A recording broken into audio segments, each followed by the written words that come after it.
Okay guys, so no intro today, I am jumping right into it, but yeah, we had a bit of a break from this last week because last Monday I went to my mum's, so I didn't even stream last Monday, but this week we are back to it. We are going to be playing isekai. Yeah, I'm just gonna have a drink. Apologies if my camera looks a bit dark, just a teeny bit dark. It's yeah, it's gotten very gloomy out there all of a sudden.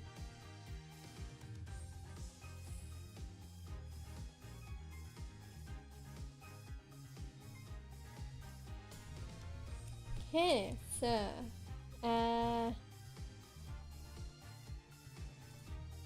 so today hopefully we are going to...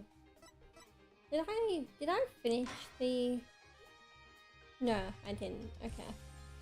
So hopefully today my main goal is... I don't know how long I'm gonna stream today. I might make this a shorter stream just because I feel like anytime I try and push it over 2 hours with Ace Attorney, my voice kind of like hates me for like not just the rest of the day, but even like on Tuesday. Like, yeah, there's a reason why sometimes when I'm playing Yakuza 3 Remastered on a Tuesday, I don't read the text because my voice is still just like, no more reading. But yeah, let's see. So we are on this one. So we are midway through the last part of the trial. I'm just gonna check the audio.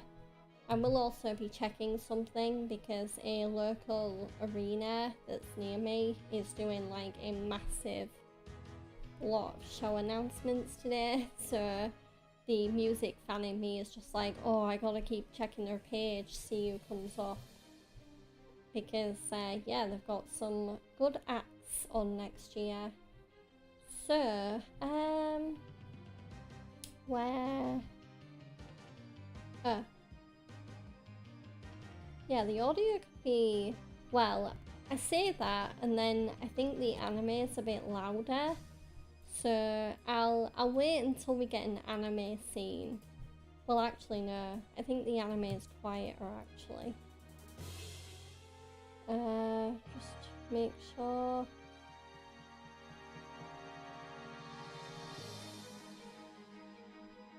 Yeah, I think that'll do. It's around about the right range. Okay. Just double check. No. Ooh, okay. Right. So... Yeah. Stupid wire. Right. I am good to get going now. So, let's continue. The mayor was blackmailed into pursuing the murder. Ooh, wait, let me click on the game. Miss Tenma's life would have been in danger if he had openly voiced his opposition. That's why he created a secret identity as the Amazing Ninetales.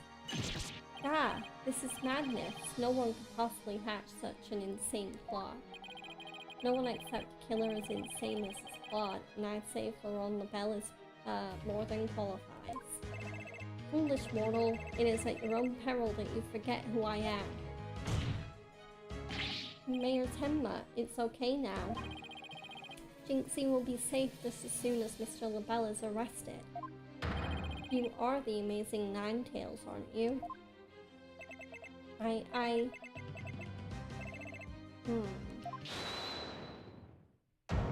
Ooh, who's interrupting? Let's see. Oh, great. Ahahaha! You have quite the active imagination. Mayor Tenma is not the Amazing Ninetales. Objection! What do you mean?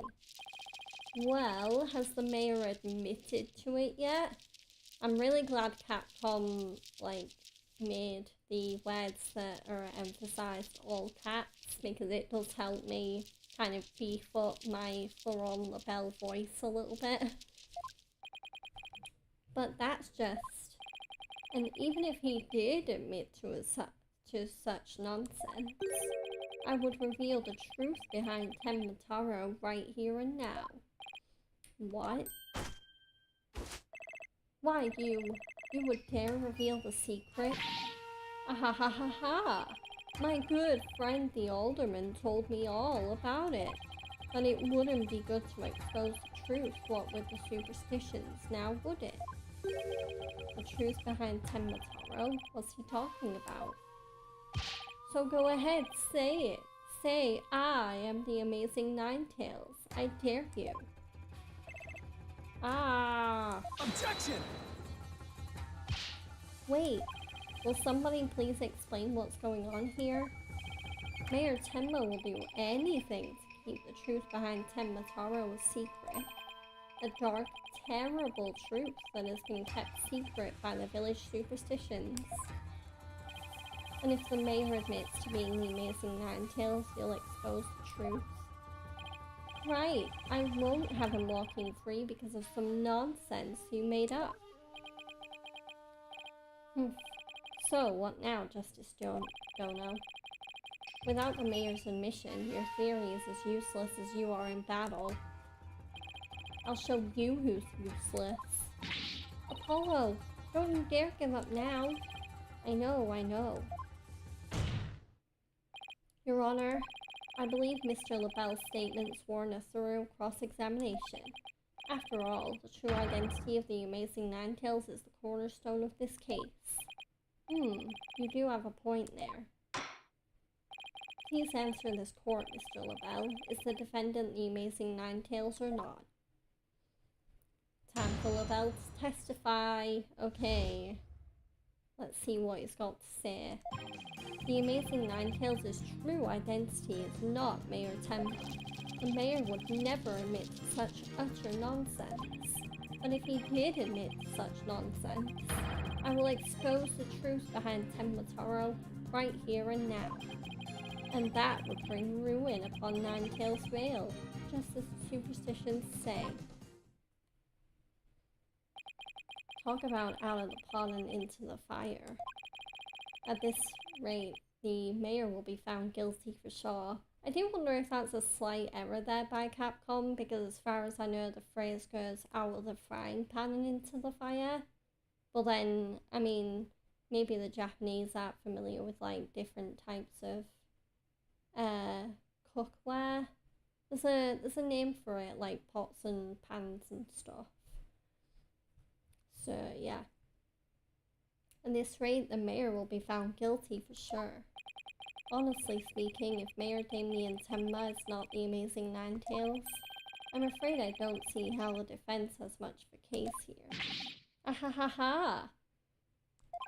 And let's just leave it at that, shall we? We all know Alderman Cuby was the amazing Ninetales anyway. I mean, that's how Ninetales Vale made a comeback. The Alderman was so popular. There's gotta be a hole in that testimony somewhere, and I don't even know where to start. Since we don't have any proof that the mayor is the amazing Ninetales, then we'll just have to get him to admit it himself. And if he admits it, Labelle's going to expose the secret behind Tenmataro. Ah, we are so close, I know it. The defense may cross-examine the witness.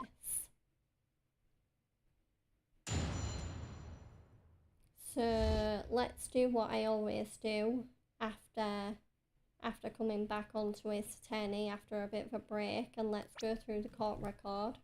So we've got Apollo's attorney's badge, we've got the Yokai Legend scroll showing what Tenmataro looks like, we've got special edition paper which shows what we now know to be Tenmataro's costume soaring through the air. There's a crime scene diagram. We've got a diagram of the foyer, including the office used by Phineas Filch. the Fox and Demon statue, which we now know is a statue of unity, not of conflict. There's the crime photo. We've got the Ninetales mask with white hair inside. The amazing Ninetales glossy. Jinxie's testimony. QB's autopsy report. So the victim had been in a drug-induced slumber. The forbidden chamber key. So the mayor has the only key and swallowed it. But I think, I think we got it back somehow. Colour Me Labelle, which is hair colour that washes out with water. And hand cream, which was dropped in the forbidden chamber. We also have the Cursor figurine, which is a hallmark, I guess, of a certain thief. So, okay. The amazing Ninetales' true identity is not my attempt there. Let's press to get more information. This whole case only makes sense if the mayor is the amazing Ninetales. I know he used his mask to create the illusion of a locked-through murder. Silence! Nothing more than idle speculation. You've no evidence now, have you? Objection! Mr. Labelle knows what the statue originally looked like. That means he had to be in the Fox chamber while it was still locked tight. Ahaha! Sorry, but I heard about the statue from Alderman QB. If you don't believe me, just ask him. Oh, but what's that? The Alderman's dead? Looks like the joke's on you, my sweaty little friend. Apollo, you mind if I wring his neck? Wait in line, cause I'm going first. Temper. Anyway. The mayor would never admit such utter nonsense. Okay, press. The only nonsense here in this court is you and your assertions. Tuss. Such anger is terrible for the skin, you know. Beauty is like a flower that blooms forth from a serene heart. Excuse me. I wouldn't expect a wilted peasant like you to understand. Perhaps this fragrance will help the blossom within you bloom.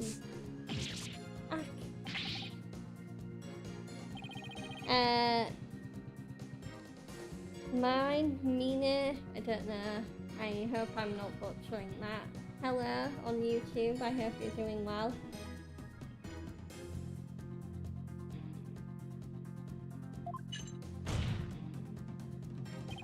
Enough jabbering about blossoms and whatnot. Get on with your testimony before I slice you into a bouquet of cut flowers. Oh dear, please excuse me.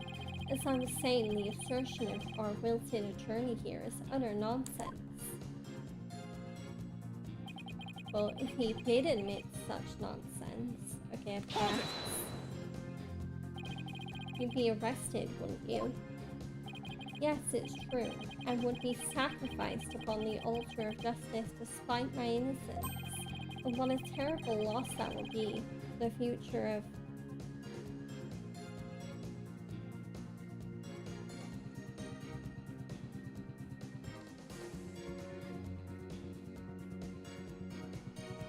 But what a terrible loss that would be for the future of humankind's cosmetic needs. It is a tragedy that must be averted. Defend me if you understand this. Silence! The only terrible loss is the time wasted by your ceaseless yammering. If you would avert the tragedy awaiting you in that vexing visage of yours, then... Yes, I know. Get on with my testimony. Anyhow, suffice to say, should the mayor admit to the defense's nonsense, I will make good on my threat and...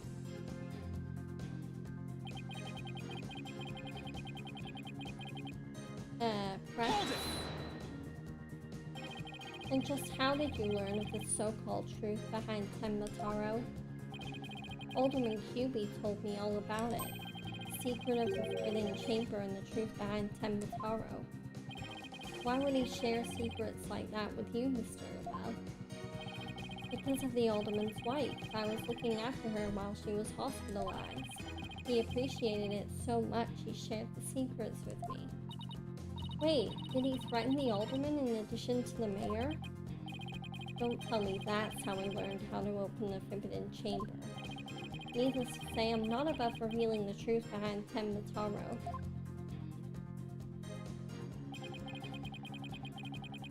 Okay, and then press. Do not gaze upon Tenmataro. Do not tell others if you see him. Isn't that what the village superstitions say? Exactly. Telling others what Tenmataro looks like would reveal the truth. That's why the superstitions were written down in the first place. And ruin coming to the village if you free him? Is that a warning not to expose the truth? Ahahaha! Bingo! And that truth is, Tenmataro is a great, greed-inspiring fortune. That's what the whole battle over Ninetales Vale is all about. Tenmataro is a great fortune? Come to think of it.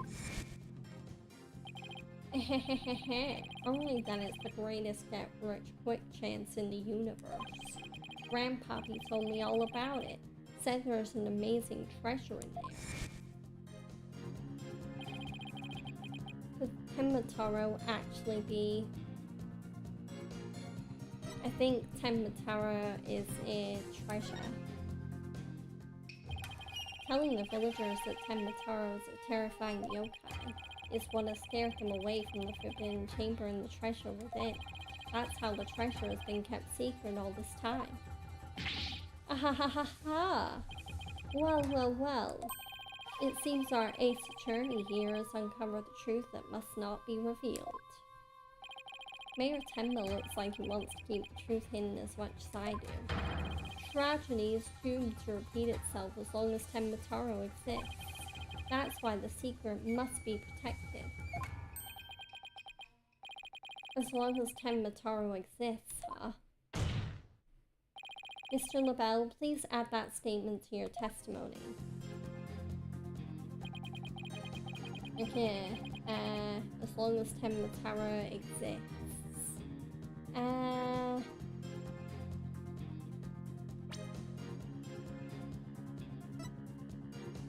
Tragedy is doomed to repeat.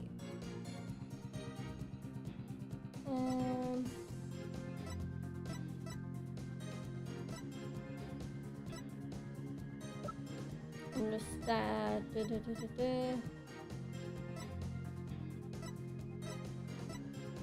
I mean, this might be a pressing statement. Yeah, I'll just try pressing it. So in other words, tragedy wouldn't occur at all if there were no Tenmataro.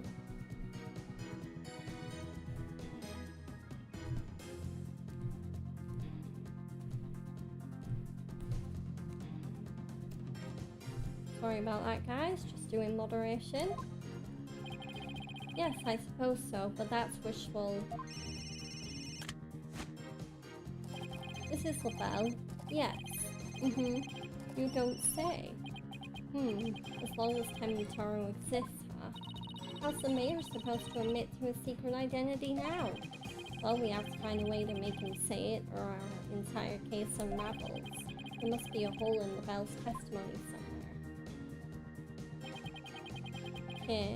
Yeah, I think we have to present something on this. Yeah, let's go for the yokai legend first. Objection! No, okay. I'm kind of like, I don't really know how we can get Mayor Tenma to confess that he's Tenmataro. Or confess about the treasure.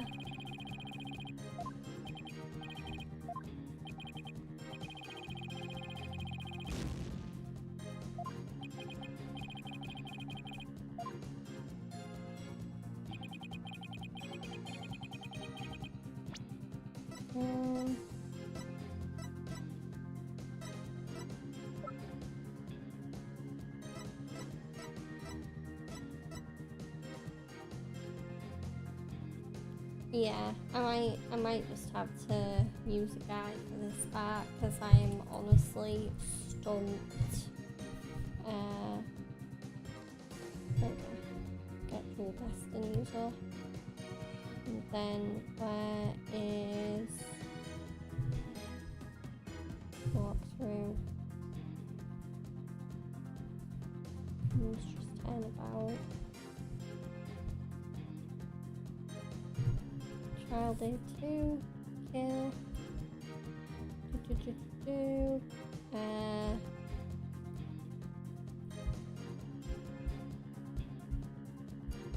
Okay, so we're back to Labelle. There we go.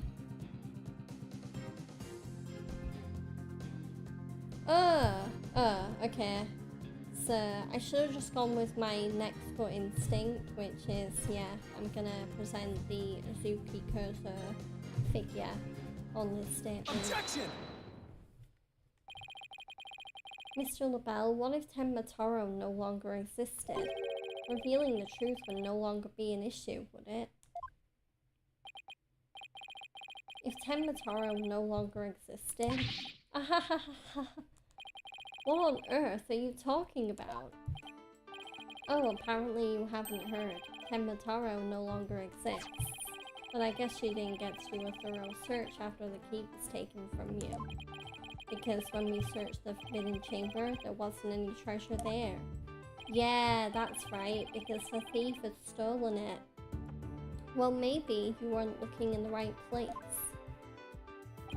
Sorry, but I have proof that Tenma Taro no longer exists. Take a look at this figure. What do we have here? It looks like some sort of creature. We found this in the Forbidden Chamber. It's an Azuki Kozo figure. The great thief Azuki Kozo used to leave them at the scene of his crimes. Are you suggesting that Tenma Taro has been stolen? Yeah.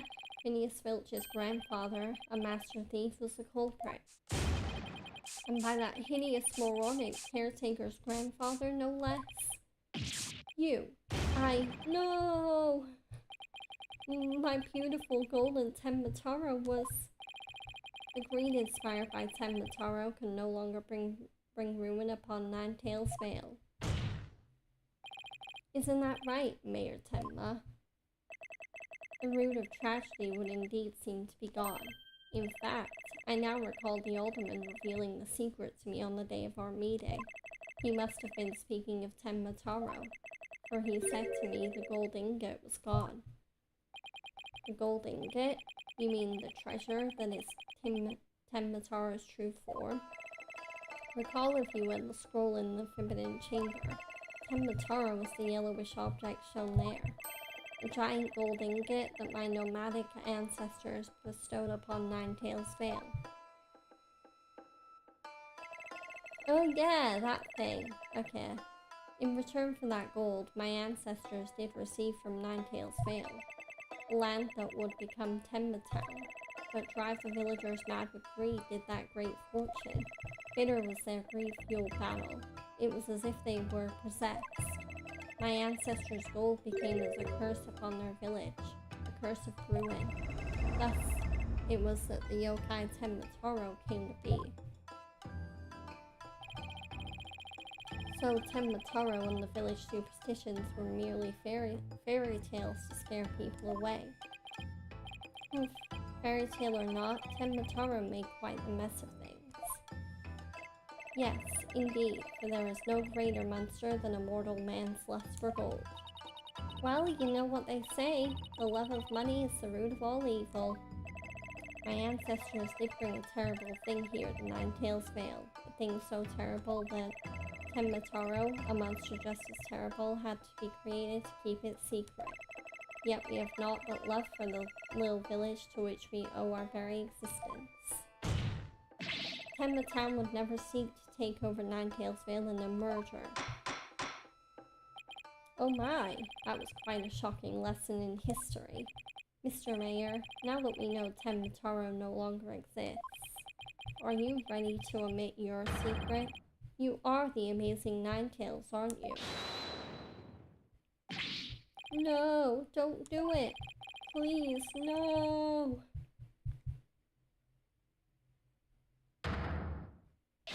Be gone, you demented demon. Ahem. Now, where was I? The Golden Lord of Yokai, the amazing Ninetales is indeed me.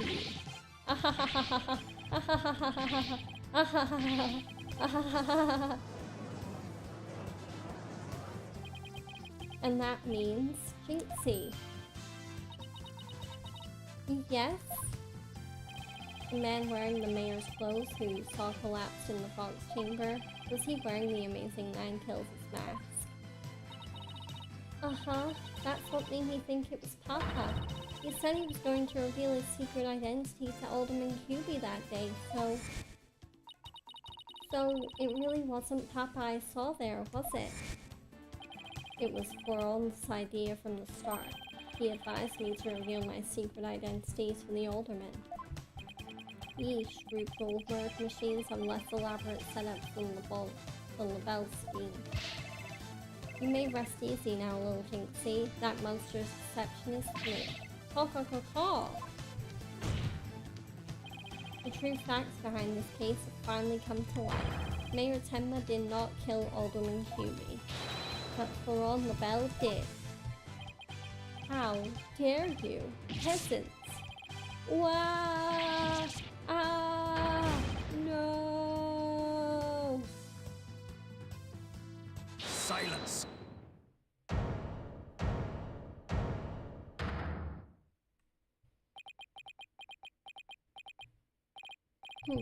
Justice Dono, you should at least have a real blade in your hands if you desire to cross swords with me, or have you mistaken this battlefield for a training ground? What's this guy want now? Evidence is like a razor-sharp blade that cuts through bone as though it were butter, but you have only blind guesses, a dull blade incapable of cutting even a cake. He has you there, Mr. Justice. After all, evidence is everything in a court of law. But they're right. Let's see some evidence. Of course, a perfect being like me wouldn't leave any incriminating evidence behind. This is the final battle. Just as samurai must live and die by the sword, you will live or die by the evidence you hold. My swift blade of judgment awaits. Now present your conclusive evidence, or don't you have any? Oh crud, do I have anything conclusive? Okay, I'm just gonna... I always check choices, because if you pick the wrong one, it can delay you quite a bit. Of course I do, okay.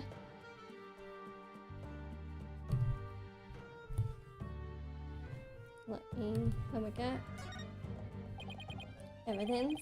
Oh, I have evidence. You do? Of course. It's just the conclusive evidence we need, too. I'm going to finally prove Mayor Tenma innocent. Here comes justice.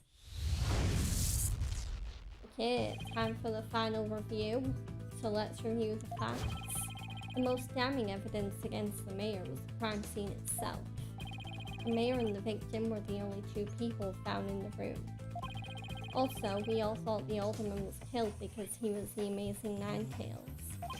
But as we know now, of course, we were way off. The amazing Ninetales is really Mayor Damien Tenma. That's why when his daughter Jinxie saw the amazing Ninetales collapse at the scene, she mistook him for her father. Those are the facts as we have revealed. However, Mr. LaBelle asserts that he did not leave any evidence at the scene of the crime, but he didn't say anything about evidence outside the crime scene. Maybe he isn't as clever as he thinks he is. Does any of the evidence found outside the crime scene provide any clues? The amazing Ninetales. A clue inside the mask? Oh, I know, the amazing Ninetales mask. It was found washed up along the river. What sort of clue does that mask hold? White hair. And what about the hair left in the mask? Who does it belong to? Floron LaBelle. The white hair is LaBelle's, not the alderman's. Oh right, that hair is Florent LaBelle's. Yes, now that's what I call conclusive evidence.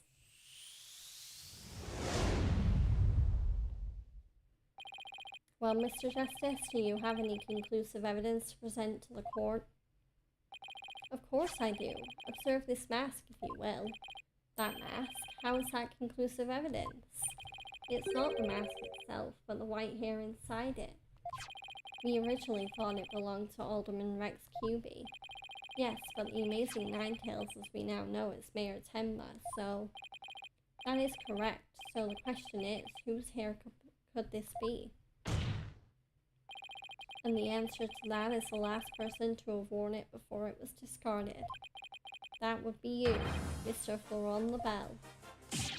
What are you talking about? I never had hideous white hair like that. Silence! It would appear your coup de grace failed to hit its mark. This freakish fop is not the white hair type, because he's busy being one ludicrously garish color or no. Objection! No, Prosecutor Blackwell, it's you who has made a fatal error. What? Remember where this mask was found? It washed up by the side of the river. With that in mind, this last piece of evidence will solve all the remaining riddles. Let's present the Color Me LaBelle. Take that! Ah, that's... what is that? This is Mr. LaBelle's own private brand of hair color. It washes out with just water. The court will also recall that the amazing Ninetales' mask washed up along the side of the village river with white hair inside it. What's this? Are you saying that Queening Peacock's hair color is... That's exactly what I'm saying. Mr. LaBelle's real hair color is a freaky work of fiction. Yeah. But thanks to the river flowing through Ninetales Vale, we now have a real-life expose. Ah! The white hair in this mask is conclusive evidence proving you're the real killer. A DNA test is all we need to prove it, and we both know we'll get a match. Admit it, Florent LaBelle, you were the one who killed Alderman Rex Cuby. You... Tessie. How dare you! Ah! You profaned my beauty! I'm going to exterminate you! Ah! No! My makeup!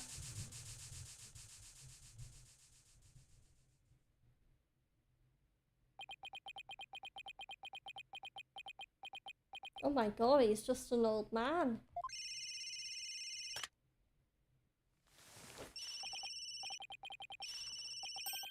Hello, this is LaBelle. What? The project is off?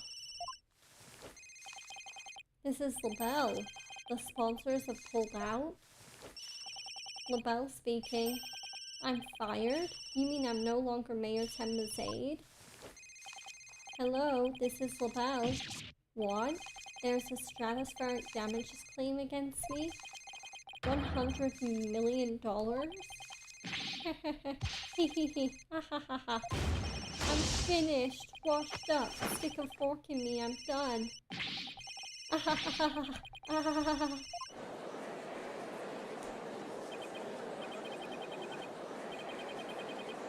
This is preposterous. I, Simon Blackwell, defeated.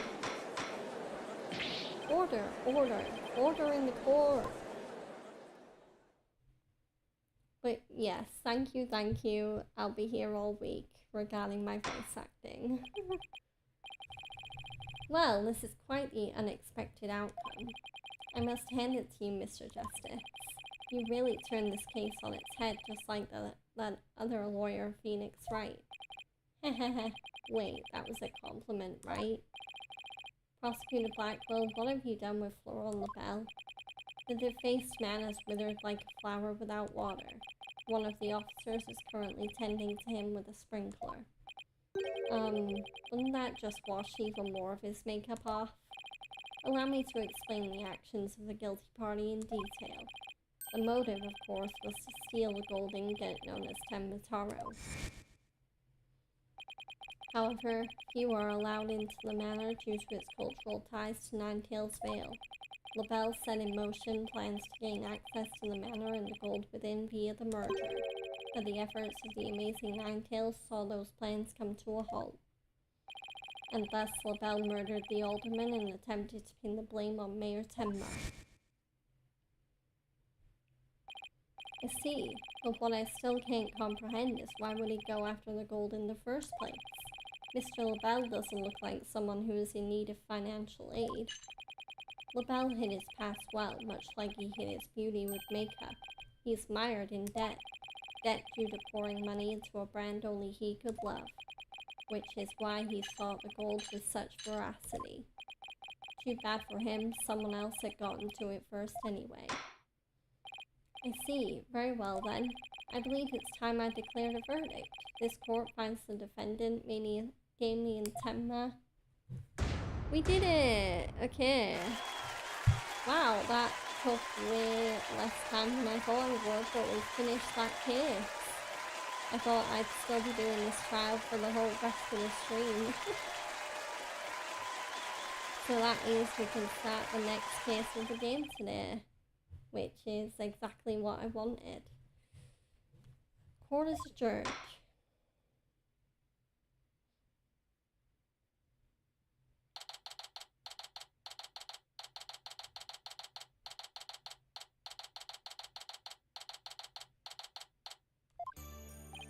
That was some seriously good lawyering, Apollo. Even I didn't see that coming. Heh, just got lucky, I guess. You banished Tenmataro from Ninetales Vale like you were some kind of exorcist.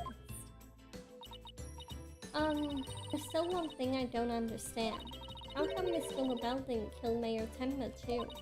He could have set it up so the mayor murdered the alderman and died from a counterattack. That would have removed at least one possible fly from the ointment. I was wondering about that too, but I have a hunch LaBelle was biding his time. He was planning on exposing the amazing Ninetales' true identity himself. But why? Because the mayor was the amazing Ninetales. Had LaBelle succeeded in framing Mayor Tenma for the alderman's murder, the wrestler's popularity would have plummeted once his identity was revealed. Oh, I get it.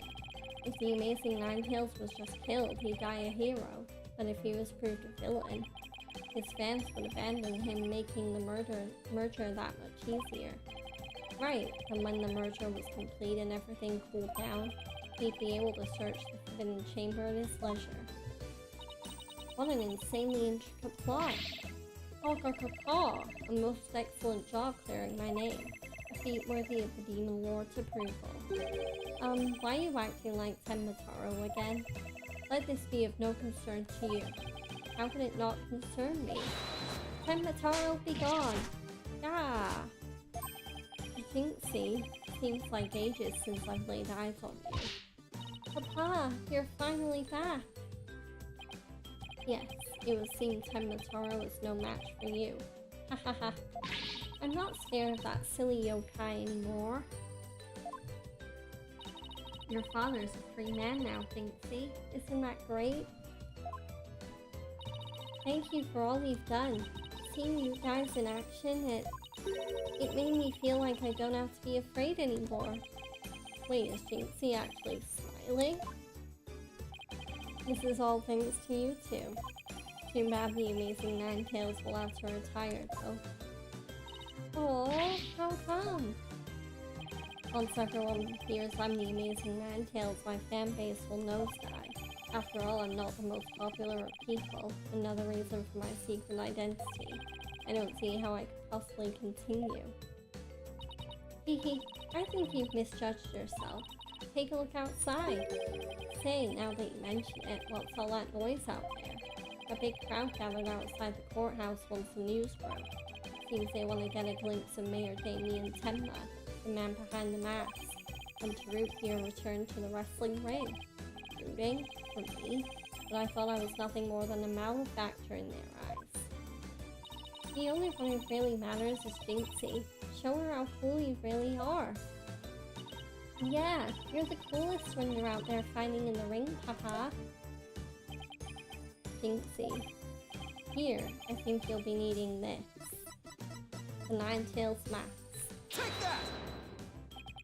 Thank you. Now, if you would excuse me. I don't want to keep my fans waiting.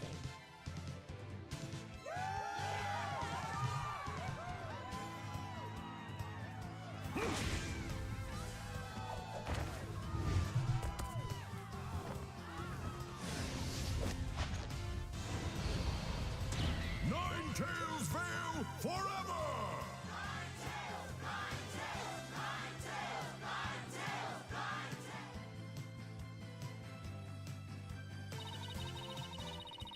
I sure hope they can settle the problems between Temba Town and Ninetales Vale.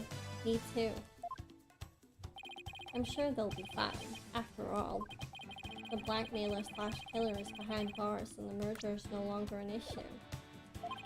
Plus, the Amazing Ninetales is obviously still a hit, and I suspect Ninetales Vale will be too. And it's all because we believed in our client, just like you said. Okay, people, now that we've got that one in the bag, let's go get something to eat. I'm starving. Sounds good. I've been so nervous I haven't eaten since yesterday. Better keep eating, Apollo, or you might have to start looking up at me. I'm definitely past my growth phase, and you should be about past yours too. Are you kidding me? I'm just getting started. Ready or not, it's face stuffing time. Keep eating like that, and the only direction you'll grow is sideways. Ooh, very funny. But I've got a hollow leg. I can eat as much as I want without gaining an ounce. Really? Oh, I can't wait to see this.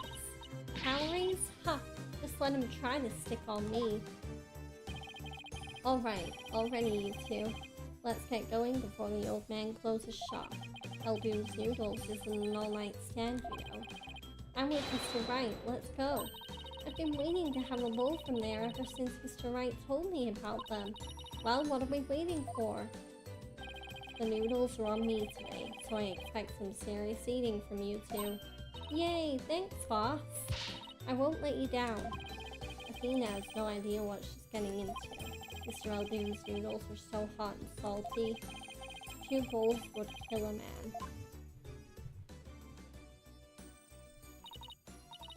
That was our first case together, and it felt like nothing could bring us down after that.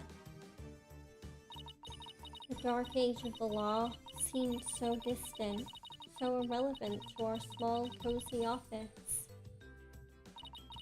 But little did I know that it had been lurking all along, right there behind us. The first time it made itself known was during the murder at Themis Legal Academy.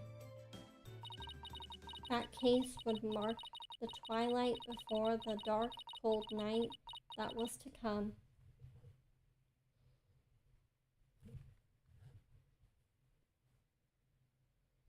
And that was the end of that case. But I can't wait to do the next case, the Themis Legal Academy case. I think is one of my favourite Apollo Justice cases. Like from this era anyway. Okay, 10 about Academy. Let's do it.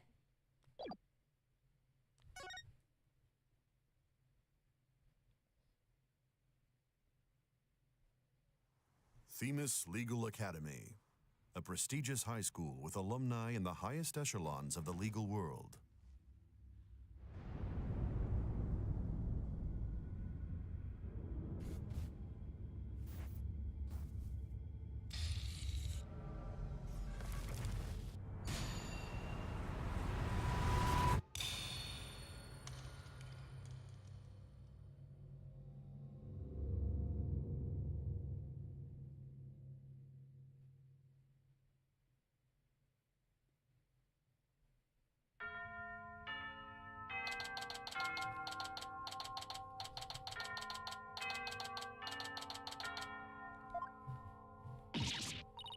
Oh no, I'm gonna be late.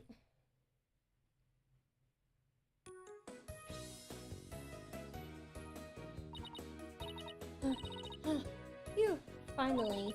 So this is it, the illustrious Themis Legal Academy. This is the place where many distinguished lawyers and prosecutors got their start. When news spread that Mr. Wright had gotten his attorney's badge back, he received a call from this school asking him to pay a visit. Mr. Wright brought us along, hoping we'd learn something from the experience. But no, I have to go and blow it by getting here 30 minutes late. At least it's not all business today. After all, today's our school festival.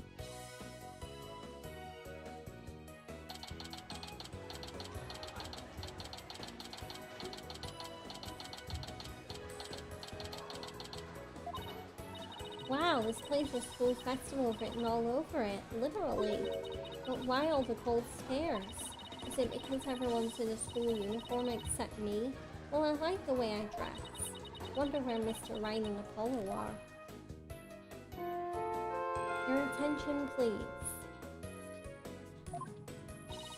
This is an announcement from the mock trial committee. The mock trial will begin shortly. All students and faculty, please proceed at once to the lecture hall. Thank you. Sounds like a mock trial is about to start, but where's this lecture hall?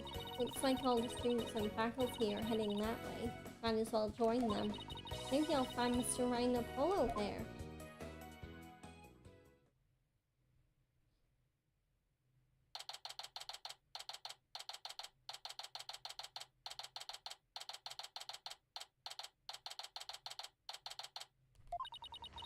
This must be the lecture hall. Wow, they spent some serious money on this place. The district court can't even compete. Hey Athena, over here. Ah, Mr. Wright, Apollo. I've been looking for you two. I'm so sorry I'm late. It's okay, sorry we couldn't wait for you. But we didn't want to be late for our meeting. Lucky for you, the person we're supposed to meet also seems to be running late. Mr. Wright, Mr. Justice, it seems Professor Korn has yet to arrive.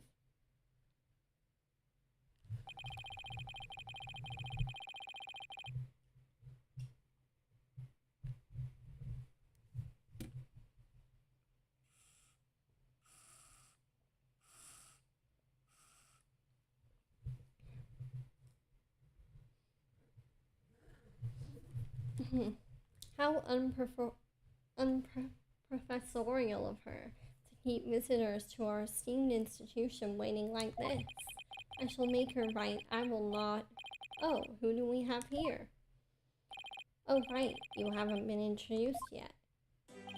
Ah, yes. You must be the young lady Mr. Wright was telling me about. I'm Aristotle Means, a professor at this hallowed Hall of Learning. I oversee the lawyer course here. It is a pleasure to meet you. I'm Athena Sykes. I just recently got my attorney's badge myself. It's nice to meet you too. How wonderful. So vigorous and vivacious. You just earned yourself a gold star. Wow, thanks. That big smile of his is kind of scary though. Looks like the mock trial's about to begin. What are we going to do about our meeting? Oh, speaking of the mock trial, do either of you know what it's about? Oh, but I thought we had sent a pamphlet to your office. Right, pamphlet. Whatever happened to that? You won't be seeing it again. Trucy used it for the old rip it up and restore it trick. Unfortunately, it didn't work as advertised.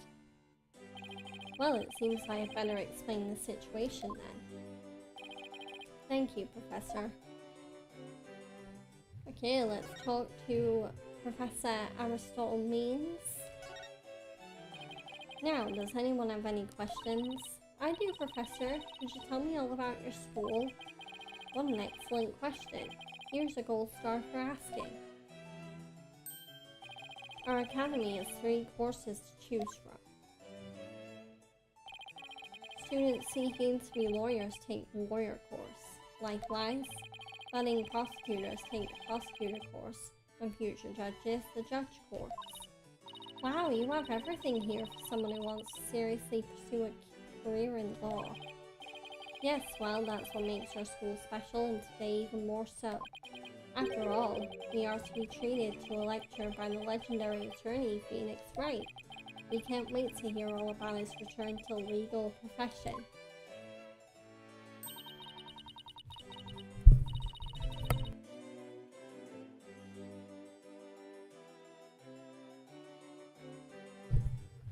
You're giving a lecture, Mr. Wright, but you're not even a professor. Ahahaha. Yeah, well, I'm just giving them what they want. Today's plans. Did you even know you were meant to be giving a lecture here today?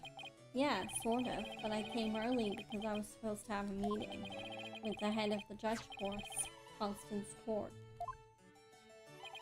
It's been a whirlwind of a morning. Let's leave it at that. Professor Court. She is a wonderful instructor, but quite unpunctual. Oh, so that's who's late. From what I've heard, our esteemed Mr. Wright here is scheduled to hold a training seminar tomorrow, in addition to today's lecture. A training seminar? For lawyers? What exactly does that involve? Why, it involves the very skills that make a lawyer. The arm angle when shouting objection, the proper way to strike the podium, how to protect one's voice, and most importantly, how to bluff your way to victory. Who exactly do you want me to teach stuff like that to again? What a wonderful question. You just earned yourself a gold star. The great honor of taking a seminar by a famous lawyer and a famous prosecutor, that is what is at stake in this mock trial, the crown jewel of the school festival.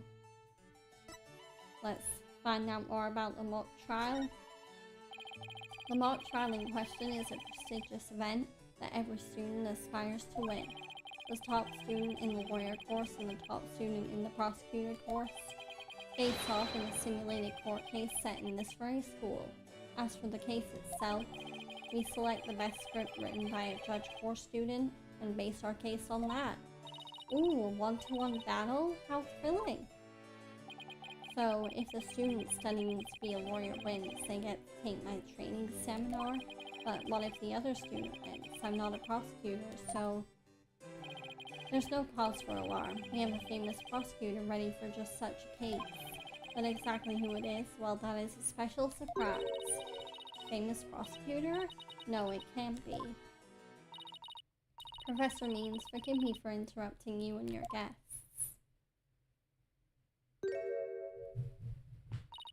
I'm Juniper Woods, a senior in the judge course. Professor, the trial will begin shortly. Since you'll be delivering the pre-trial speech, would you mind waiting up in the balcony until we're ready for you? My, how very organized you are, Juniper. You just earned yourself a gold star, too.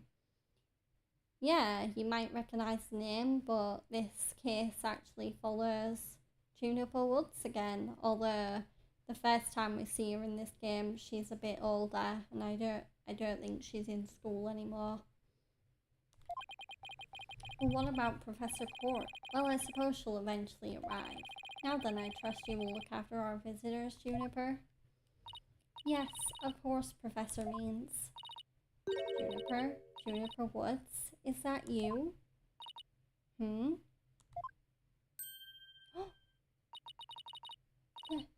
Athena? I almost didn't recognize you. I didn't know you were back from Europe. Wait, you two know each other? Now that's a coincidence. We've known each other since we were kids. We're like best friends, right, Junie? Yes, well, we lived close to each other, so we used to play in the forest together. Yeah, like a lot. Why won't she look at me? I guess I shouldn't be surprised since we haven't seen each other in a long time. Anyway, we're supposed to go wait in the waiting room, right? Not that I wouldn't mind taking in the mock trial you're putting on today. Unfortunately, the mock trial is only for students and faculty. There is one seat reserved for Mr. Wright, but no other exceptions are allowed. Yes, I'm very sorry, but it is part of the student curriculum after all. I hope you won't mind remaining in the waiting room until the trial concludes. Oh, that's too bad. I was hoping to learn something new today. I'll tell you what, Apollo. Why don't you take my place? What? Really? Sure. Besides, I like to meet with Professor Cord as soon as she gets here. Aw, no fair. I want to see the mock trial too. Sorry, I'm going to let Apollo pull what little rank he has, if that's okay with Professor Eames. But of course, Mr. Wright, if that is what you wish. It's settled then. We'll expect a full and detailed report, Apollo, so pay attention. Tusk, being the new kid sure stinks. If you would please follow me, I'll escort you down to the waiting room on the first floor.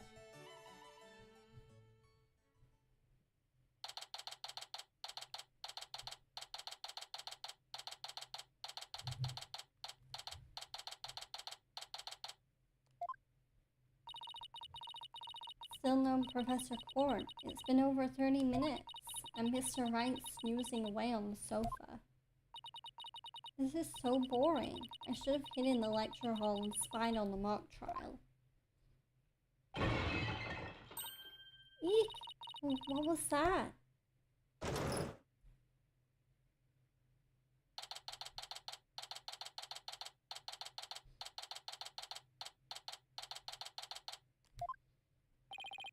Oh, Athena, I could have sworn I just heard something fall down and break. If you go running now, they'll think it was you. Well, it wasn't me. I think it came from somewhere outside. Oh, well, we better go have a look, seeing as it's everyone else in the lecture hall. Okay.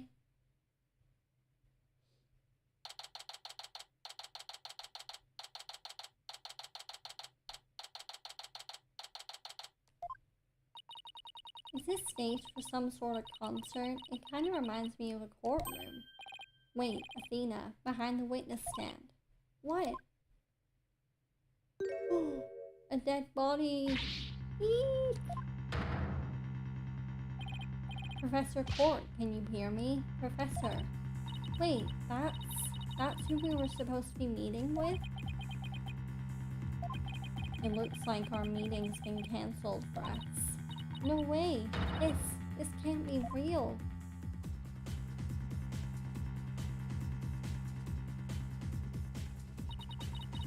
Call the police. They should be here soon. I'll go tell everyone in the lecture hall too. No wait, we'll find out soon enough once the police get here. Let's do our own crime scene investigation before it gets too crowded around here. Huh? Are we even allowed to do that? No big deal as long as we leave it exactly like we found it. Plus, no, never mind. Anyway, we should look around while the scene's still fresh. But, okay, you're the boss. Okay, so let's start by examining everything, and we're gonna... So we're gonna examine the body first and foremost. Oh, I guess I really do have to examine the body. Well, I guess I better get used to stuff like this if I want to be a full-fledged lawyer. So, what's this book about? What do we have here? A book. I'm guessing it fell out of her chest pocket. Wait, what if it's her diary? That's the most private thing a girl has.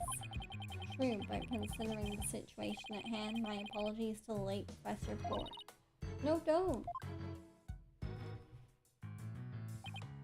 Looks more like a planner than a diary. Every page seems to have the same sword mark printed on it at that. I still think a girl deserves her privacy, but this may help us solve the case. Here, Court's planner has been added to the court record. Let's look at the arrow in her ribs. Oh, there's an arrow stuck in her side. Gunshot wounds and stab wounds are pretty common, but arrow wounds? a homicide any way you slice it. In other words, we have a murder on our hands. A murder? Here? So that makes this arrow the murder weapon? Well, that and the bow that shot it. Right, but where could the killer have shot her from? The stage is a sea of obstruction. I'm no expert on archery, but it can't be easy to hit a target with this much stuff around. Would it be possible to kill someone by stabbing them with an arrow? I'm not sure. Guess we better do some more investigating before jumping to conclusions. Okay, the arrow has been added to the court record. Let's look at the wrists. Notice anything strange about the body? Take a deep breath and then take a good look. Well, now that you mentioned it, there's no blood around it. Yet the victim's body is cold and rigor mortis has already started to dissipate. It would appear that quite some time has passed since Professor Colt was murdered. Thing is, the quad was packed with students up until the start of the mock trial. Wait, then doesn't that mean she was killed at a different location? Oh, I know.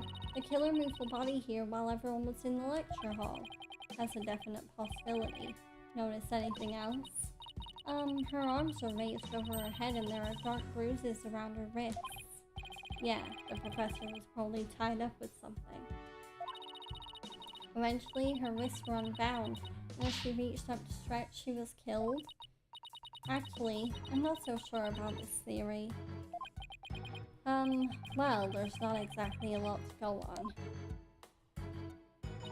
I think that's about all we're going to find out from the body for now. Nice work, Athena. Your face only turned 5 shades of pale. I was expecting 50. We should probably take a picture of the crime scene just in case. Okay, I'm on it. Say cheese. Cheese, and I thought I was the one with the twisted sense of humor. I think that should do it. Alright, let's take a better look around the area while we wait for the police to arrive. This pile of rubble sticks out like a sore thumb. Looks like broken pottery or plaster. Maybe this is the source of that noise we heard. There were supposedly 2 statues on the stage. I seem to recall hearing that a co-ed from the Fine Art Club had made them. There were 2? And that thing over there is the remains of another statue? This could be related to the case. Let's take a closer look. Okay, there's a newspaper here. There's something buried in the rubble. The Themis Herald? Wait, we shouldn't disturb it. Let's just read what we can. Final act in Torrid Love Triangle centered on campus she-devil Juniper Woods. Level-headed lawyer course genius and hot-blooded prosecutor course student will go head-to-head in a mock trial battle for the she-devil's black heart. Hugh O'Connor has declared that he will confess to her if he wins. Wait, what? I seriously wish I hadn't read that. You find that more shocking than discovering a murder victim's body? But we're talking about my friend Junie here. She never lead guys on like that. Athena, you don't believe everything you read, do you? This article is clearly written with malicious intent. I'm not buying a word of it. You're right, but it's still disturbing even if it's third-rate tabloid material. So the Themis Herald has been added to the court record. Okay, let's look at the statue. Wonder what this was a statue of. Whatever it was reddish purple in color. When Apollo and I first got here, both statues were already here, but they were covered up. I bet they were waiting to unveil them when the school festival moved here to the stage. You mean the scuffleback looking thing was actually being used to cover the statues? I guess that just leaves the question, were they broken by accident or on purpose? What a puzzle this is. Mr. Wright, Athena. Oh, here comes Apollo. I've never seen anyone move so fast. Listen, something big's happened. I was at the mock trial when the police announced a body had been found on campus. That's right, and we're the ones who phoned it in. We found Professor Court dead behind the witness stand over there. Well, what? Can you show me? What the? We've already had a quick look at the body. It's definitely a homicide once the police get here. No, I know it's a homicide. I'm shocked because it's the same. Exactly the same. Whoa there, Apollo. Take a deep breath and explain what you mean. It's the same, the body that is. It's just like how it was in the mock trial. What? It's like the mock trial? I know, it sounds crazy, but the body's location and position, the murder weapon, the lack of pooling blood.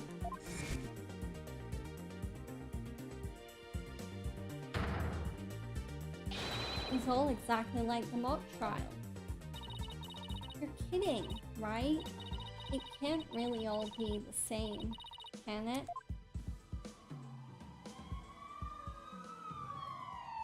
Oh, the police are coming.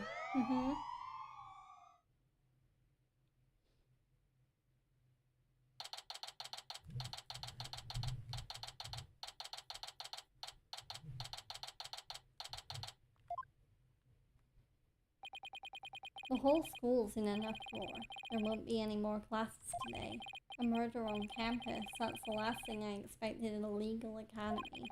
I'll go tell Professor Means what we observed when we discovered the body. You two wait here until you've spoken with the police. Yes, boss. I can't believe this is happening. I can't believe we have to wait around here. I can't stay still at times like these. I hope Junie hasn't fainted from the shock of this whole thing.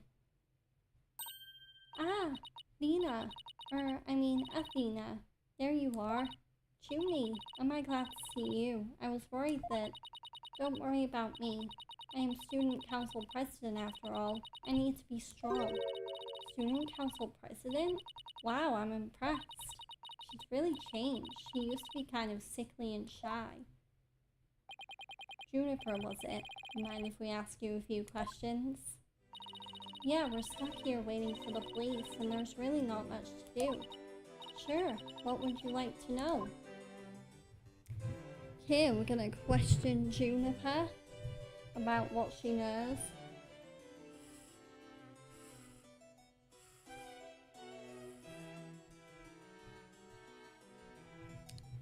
Sorry if my bottle is loud. I really should unscrew the lid and screw it on so it doesn't make that noise. It's just the water bubbling, that's all it is. Okay, Juniper Woods. I haven't seen you in ages, Junie. What's it been, 7 years or so? Yeah, and I remember how you were always there for me, Athena. Maybe it's just me, but I wanted to ask why you seem so distant. Remember how you used to call me Athena? I liked it better that way. It felt like we were sisters, you know? Yes, but I'm student council president now, and as the student representative of Themis Legal Academy, I have to act properly. She was never this stiff and formal before. I knew you wanted to be a judge, but I didn't expect this. It's such a prestigious school, and you're in the judge course to boot. Yeah, and Professor Court had been in charge of it until, well, you know. Oh, right. Professor Court was the professor in charge of Junie's course. Okay, let's ask about Professor Court. What sort of teacher was Professor Court? If I had to sum her up in a single word, I'd say she was amazing. A judge must always seek the truth. That was her mantra, and she used it in trying to fix what was wrong with our school.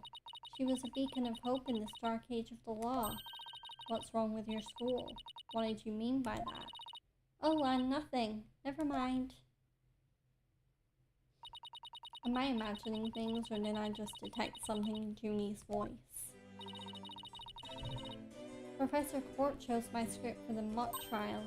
Oh, you mean all of the students in the judge course had to submit a script, and yours was the one she selected? Wow, that's amazing, Junie. Oh, thank you. And now Professor Court is. Who would do such a thing? Just yesterday we were working together trying to get things ready. Excuse me. Are you alright, Junie? Maybe you should take it easy for a while. So she's still got that cough. Guess she's not as strong as she pretends to be. Let's ask about the mock trial. Why do you need a script in a showdown between a lawyer and a prosecutor? Well, we were simulating the trial, so we needed a script as a framework. All the details about the incident and the people involved are included in the script. We also prepared a crime scene, photos, a murder weapon, and other kinds of evidence. Wow, you guys think of everything. Must be hard getting all that ready. Yes, well, it was only Professor Cord and I. After all, we didn't want the script or other elements of the mock trial to get leaked. We were the only ones in the entire school who knew all of the details. Must have been a big pain in the... that must have been really difficult. I wrote the script so that the case could go either way. That way the defense and prosecution both had an equal chance of winning. Heh, if you think that's all she's capable of, you've got another thing coming. Huh? Who said that? Juniper's genius doesn't stop at her brilliant script. Yeah! She gave an award-winning performance as the defendant, man. I think I found a rival to my cores of steel. Hugh, Robin, aren't you going to introduce yourselves to our guests? As student council president, I won't have you treating them rudely. Heh, you're right. I heard Mr. Wright was bringing a couple of guests with him. That will be you two, Apollo Justice and Athena Sykes. Yep, I'm Athena Sykes. And I'm Apollo Justice. Nice to meet you. I'll pass on the handshake. I'm studying to be a lawyer. Name's Hugh O'Connor. But some call me Mr. Perfect because I never score less than 100% on tests. Ugh, most pretentious introduction ever. And what's with his hand? Is it glued to the inside of his pocket or what? Yeesh. Let me be the first to apologize for Hugh's totally rude introduction. Sorry. Now, here's my intro. I'm Robin Newman. I'm studying to be a prosecutor, like the really cool kind that nails the bad guys. No, where's the sincerity? So he makes pottery too, and what's that brace-like contraption for? Junie sure has made some unusual friends. These two were the lawyer and the prosecutor in today's mock trial, and even though I wrote the script, I also played the part of the defendant. Final act in torrid love triangle centered on campus she-devil Juniper Woods. Level-headed lawyer course genius and hot-blooded prosecutor course student will go head-to-head in a mock trial battle for the she-devil's black heart. Wait, these two are the guys who supposedly have a thing for Junie? Juniper, come on. Your role's way beyond just that. That's right! The mock trial's just the start. She's also in the school festival's main event. Live on stage, Juniper Woods, and the crowd goes bananas. Woo! I'm supposed to sing at the school festival.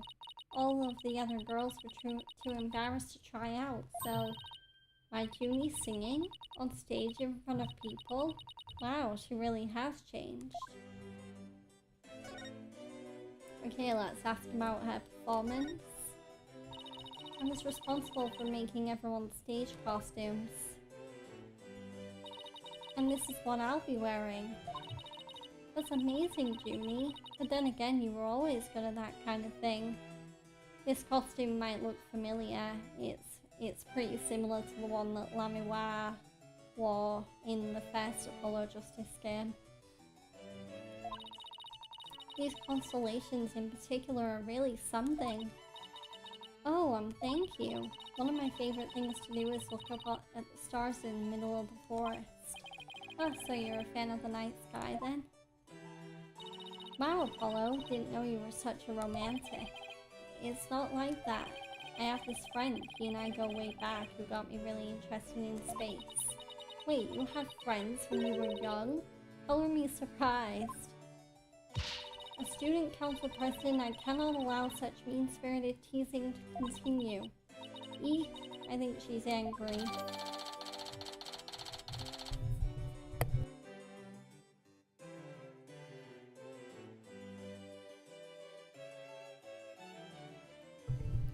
Sorry guys, just had to clean my throat there.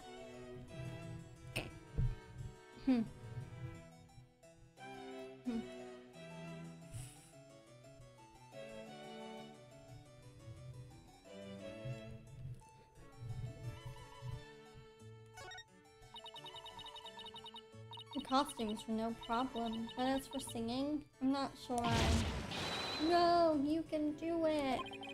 That's right, and anyone who says otherwise will have to answer to me. It's like a chivalrous love triangle, a damsel in distress and two knights in shining armor.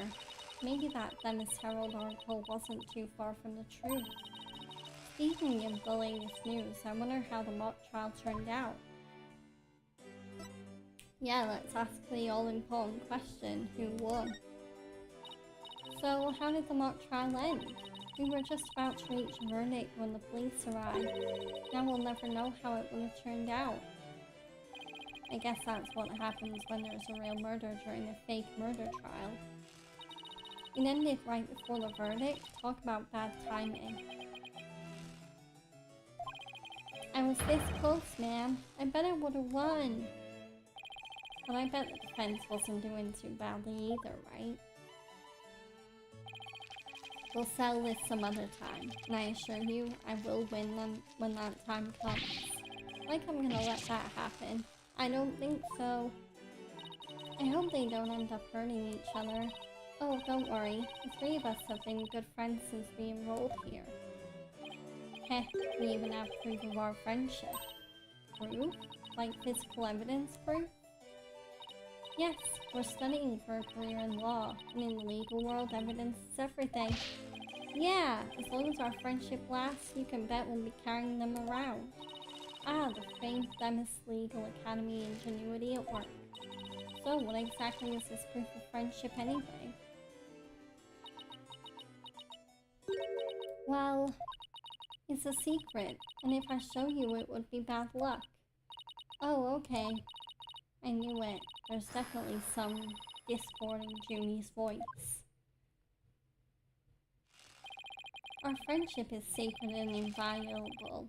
It's not something to be put cheaply on display. Proof? We don't need no stinking proof. Us three are friends forever. I can hear discord in their voices too. But they're talking about their friendship. What's going on here? Something wrong, Athena? No, it's nothing. Oh, alright then. Hey, isn't that... Everyone, stay right where you are. Don't move a muscle. Oh great, it's Fulbright again. Detective Fulbright? Is something wrong? Why, if it isn't my little lawyer friend? Sorry, but the small talk will have to wait. Juniper Woods, you're under arrest for the murder of Constance Court. Oh no, are we gonna be defending Junie again? I'm what? Well, wait a second, what's going on here? Why are you arresting Junie? Please, Detective Fulbright, we're involved in this case too. Aha, so you're the lawyers the dispatch said were first on scene. I can't tell you everything, but I will say this. There are two major reasons for her arrest. Number one, the suspect led somebody to where the body was. I didn't. And number two, the crime scene is exactly how the suspect portrayed it in her scripts. But you can't arrest her on just those grounds. True, but there's more. However, Prosecutor Blackville specifically told me to say no more than that. So Blackville's the prosecuting attorney on this one too. Detective Fulbright, we found this in the suspect's pocket. Well, why? There's blood on this. But that's evidence we made for the mock trial. A mock trial? Never heard of such a thing, but it sounds fishy to me. Real fishy. Now, if you would, officers. Yes, sir. But... Junie, I have to do something. I can't let them take her away like this. Now, if you'll excuse me, I have work to do. Hold it! Hold it! I refuse to believe that she's the killer! Junie! I've decided. I'm going to defend you. I'll fight with everything I've got.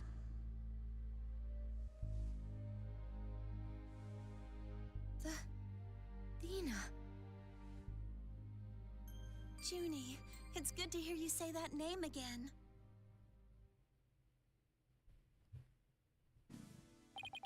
Hate to interrupt your bonding time, but aren't you rather new to all this? You're barely even a lawyer. Well, I don't have much experience, and I may need to follow on Mr. Wright's help at times. But nobody believes in Junie as much as I do. I'll help you too, Juniper. There's no way you murdered your professor. Dina. Apollo. Thank you both. I'm counting on you. You got your back, Junie. Guess things worked out after all. Now that you have your lawyers, Miss Woods, it's time for us to head back to the station. I can't believe Junie's been arrested for murder. And I can't believe I accepted her case without asking Mr. Wright. Take a deep breath and relax, Athena. I'm here to help with whatever you need, so let's get right on the case. Right. I won't have this case left in the hands of rank amateurs. If anyone's going to solve this case, it'll be me. Time to investigate. Why, that smug little... He hasn't even finished law school. You! That was totally rude. And you're not the only one on the case, man. I'm in too, big time. Juniper Woods, I'm gonna save you. Now that those two are gone, let's get back to what I was talking about in front of the stage. About the mock trial, that is. Oh right, you said the victim's location, position, and so on were just like in the script? Exactly, but without the script or any props, it's kind of hard to explain. Perhaps I could help. Her forehead. Hey, it's Clavier! Only this time in 3D! Prosecutor Gavin, what are you doing here? You two seem to know each other. Is someone going to introduce me? Why, I do believe we have a fresh face here. Greetings, Fraulein. I am Clavier Gavin. Some know me as prosecutor, but I'm most famous for my former rock band. Oh no, the Gaviners were a call. We were quite popular, you know, but regrettably the band went kaput. Perhaps you've heard of us, the Gaviners. I was the lead vocalist. Never heard of your band. Then again, I was out of the country until only recently. But can I get your autograph? You just met him like 3 seconds ago and you want his autograph? Forgive me, Fraulein, but I've retired from the music biz. But I'd be happy to offer my autograph as a rock star prosecutor. Oh, okay, that one then. She's a lively one, eh? Her forehead. Didn't know she was your type. She is the newest member of Write Anything Agency, that's all. Nice to meet you. I'm Athena Sykes. A pleasure to meet you too, Athena Sykes. Now that the intros are out of the way, I'm sure you have some questions for me. Yeah, her forehead. Okay, let's talk to Clavier and ask him why is he here. So, what are you doing here, Prosecutor Gavin? I'm here for the same reason as your boss, to give a lecture and a training seminar. So he's the famous prosecutor they invited. And I have another crucial role to play. The Gaviners are getting back together for a one-time special performance. Even though you guys disbanded, which is a shame, by the way, really. Yeah, I know how much you adored our music, her forehead.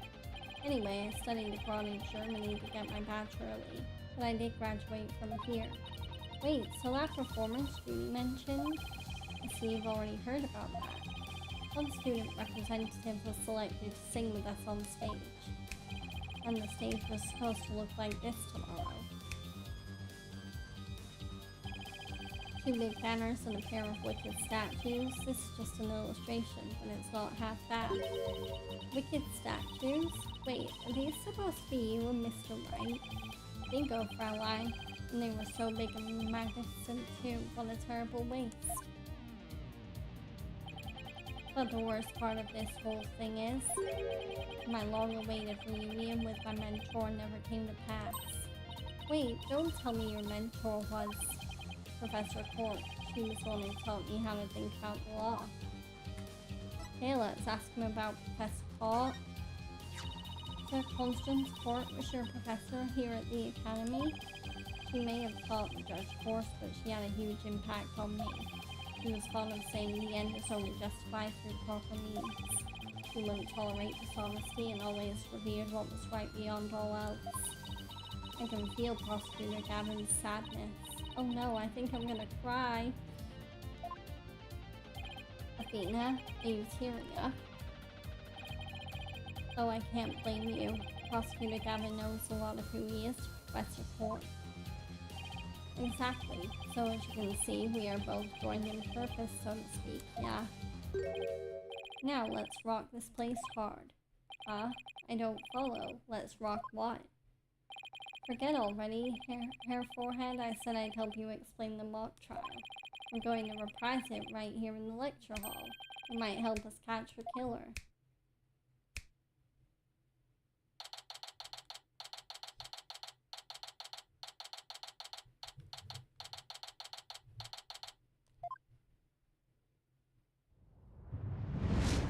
Okay, mock trial reenactment, all rise.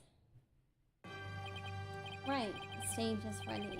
And you, her forehead, ready to rock? No, the defense is not ready to rock. You saw the actual mock trial earlier, right? Just relax, you'll do fine. Besides, we have the script right here. Judy's masterpiece? The one everyone's been talking about? Yeah, and there's only one in existence. I borrowed it, if you will. Now, Fraulein, we'll need you to play the part of defendant and judge as per in the script. Okay, got it. I've only read the case outline so far. I don't know how it actually turns out, so I'll treat this like I'm prosecuting a real case. You, her forehead, will play the part of a fledgling lawyer, a role you were born to play. All the evidence is also here with us. We have everything we need to reprise the mock trial. Très bien, let's get started. Defendant / judge Athena Sykes is psyched and ready to rock. Court is now in session for our reenactment of the mock trial. Or what I'd like to call the mock trial. Yeah, a double mockery perhaps, but a trial is still a trial. Act home, baby. There's no holds barred. Let's rock. Aw, can't we take it easy today? Objection! It may just be a mock of a mock, but there's only one way to compete. You play to win. So remember, each time I catch you slacking off, I'm holding you in contempt of court. Great. A judge that voices her own objections and abuses her judicial powers.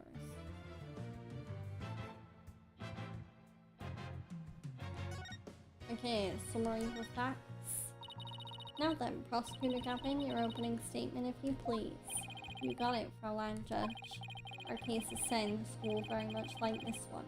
The victim, a professor, female. The defendant, an archery club member, also female. Oh me, oh my. I'm innocent. Innocent, I tell you. That's some seriously bad acting, Fraulein. Anyway, the victim's body was discovered in the middle of the quad. Here's a shot of the crime scene. Ironically, it was Professor Court who posed as the corpse. Her forehead, how did the mock trial participants react to the photo? Mr. Newman was surprised by what Professor Court was wearing. He reacted with, oh, the green sweatsuit. That's not exactly what I would pick to focus on, so why would he care about that? Ah, too much of a fledgling to know what's important in that one. In any case, both in the mock trial and the actual case, Professor Court was wearing a sweatsuit. Moving right along. Hold it! Hey, wait a sec. The body was discovered in the same area as the mock case, although there was a stage. Plus, the murder weapon and arrow and the lack of blood are also the same. That's right, and therein lies the significance of this mock trial.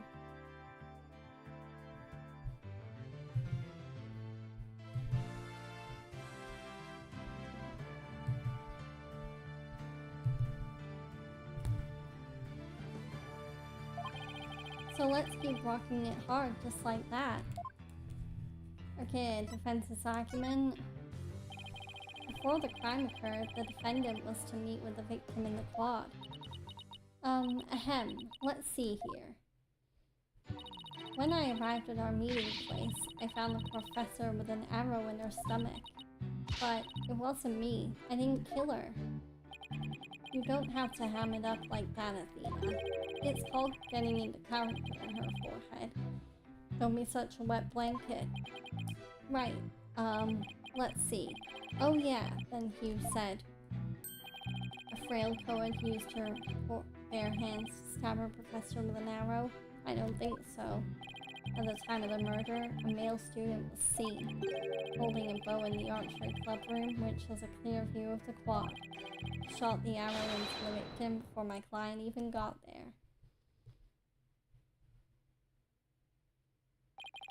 9-9, her forehead. That faint swagger does not suit you in the least. Order, order, order! Especially you, Mr. Justice. Me? But I was just trying to get into it, like Mr. Euro Rocker said. Here, prosecution's rebuttal. So the victim was shot from the archery club room before the meeting even took place. Hence, the defendant could not be the killer. That seems to be the defense's assertion. Prosecutor Gavin, do you have any objections? The autopsy report notes that the edges of the victim's wound were unusually ragged. Does such physical trauma possibly result from an arrow shot by a bow? 9.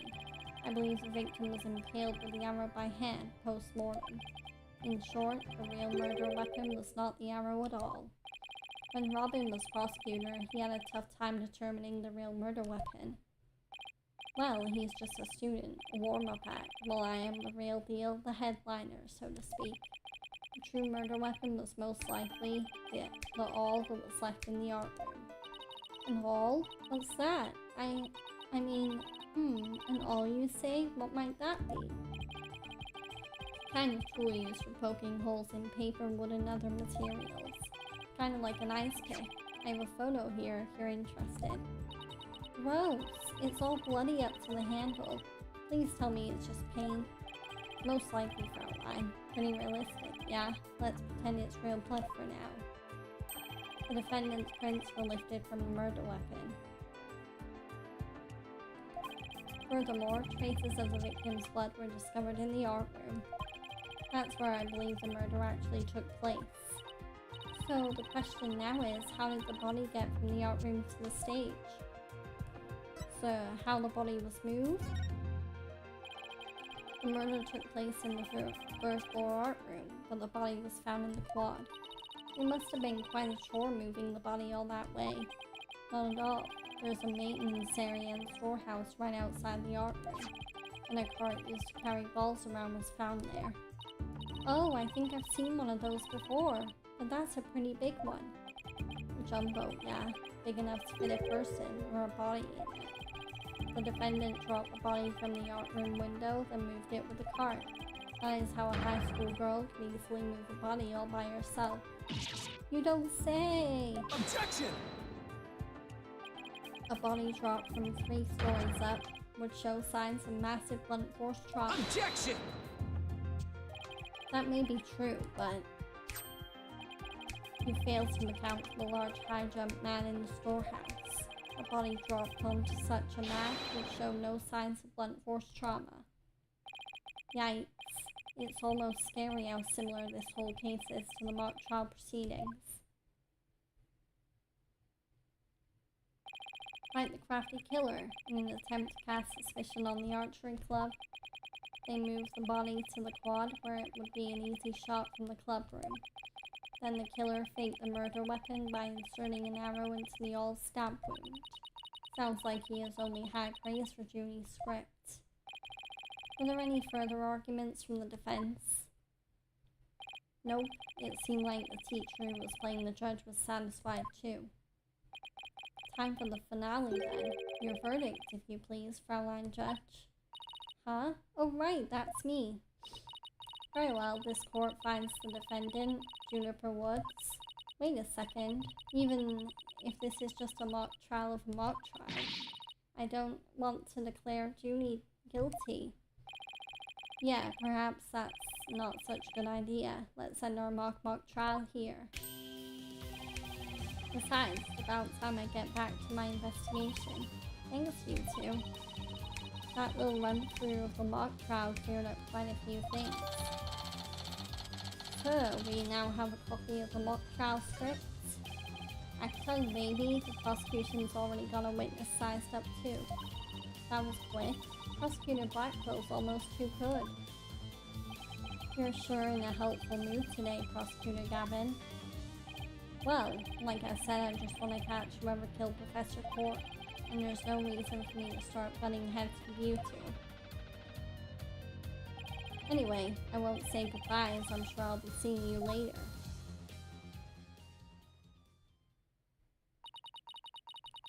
I always thought prosecutors were all a rather scary bunch, but Prosecutor Gavin seems pretty nice. Yeah, he's not so bad as prosecutors go. We should get back to investigating too. We don't have nearly enough information yet. And we also have to tell Mr. Wright that we accepted Junie's case. Right, looks like we have our work cut out for us. Okay, so let's look at our investigation notes. Find witnesses for the trial, search the entire campus. So let's move back to the hallway. There we go.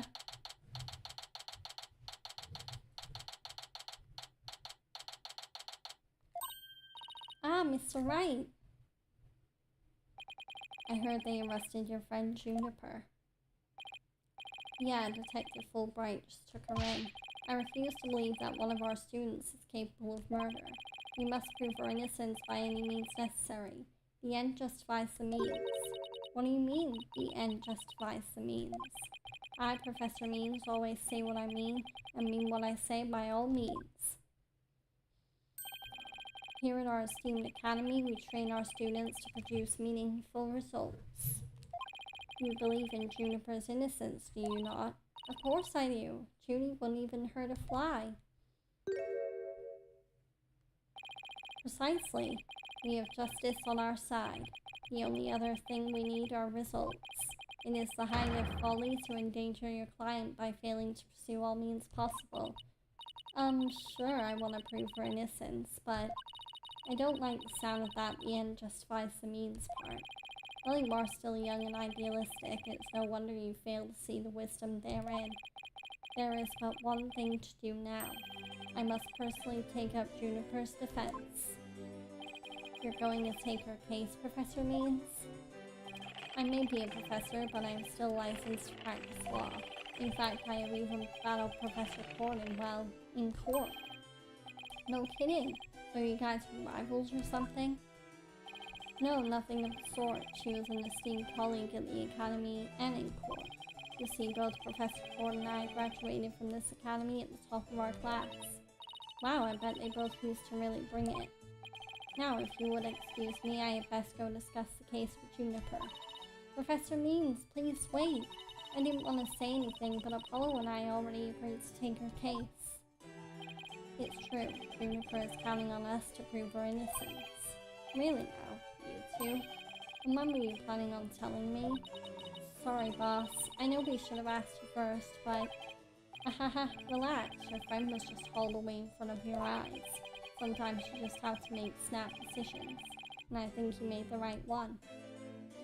How wonderful. Very well, Athena Sykes. Let me ask you just one thing. As a lawyer, what is it that you treasure beyond all else? Hehe, that's an easy one, Professor. Seeking justice for my clients. What a wonderful answer. Juniper must be overjoyed to have a friend such as you. As her professor, I too shall do whatever I may to help her. And if you decide to take the end justifies the means strategy, come see me at once. Let's hope it never comes to that. Now, if you would excuse me. Well, time's a wasting. You better start investigating them fast. But first, how about I tell you everything I know so far? Yes, please. Here, let's talk to Mr. Wright about the murder. Have you learned anything new about the case? Actually, I ran into Prosecutor Gavin, and he told me something interesting. Seems the murder took place in the art room. There's traces of a large pool of blood there. So the police believe the body was moved from there to the stage. What? Really? Just like the mock trial again? Police are searching the art room, but whether they'll find anything, well what? Come to think of it, let's do our own crime scene investigation before it gets too crowded around here. Huh? Are we even allowed to do that? No big deal, as long as we leave it exactly like we found it. Plus, no, never mind. Now, where was I again? Well, there's really no need to talk about it right here, right now. I want you two to find out for yourselves. Okay, rumor about the academy? So, were you shocked by your conversation with Professor Means? Oh, I guess so. Actually, that was pretty shocking. The Dark Age of the Law. I'm sure you've heard those words before. Sure, a number of times. Prosecutors file false charges and lawyers fight back by fabricating evidence. There's a lot of that going around these days. But the question is, how is it related to the case at hand? Training students to produce results. That is the school's policy. Well, that in and of itself isn't a bad thing. Right, as long as those results come by fair and honest means. Oh, but what was it that Professor Means said? The end justifies the means?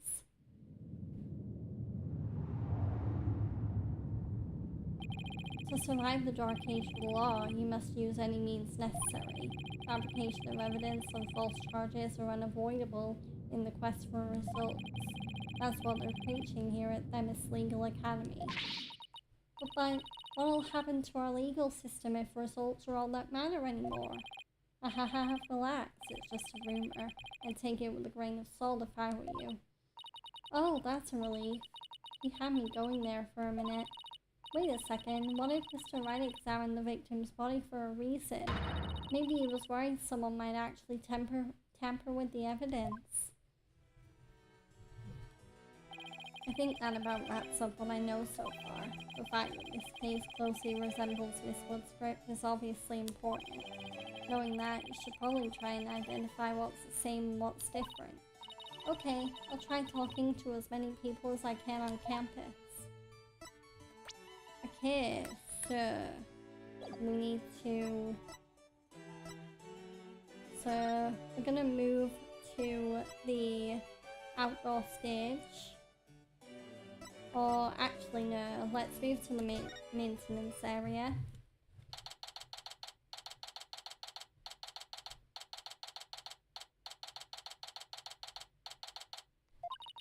So this is the maintenance area.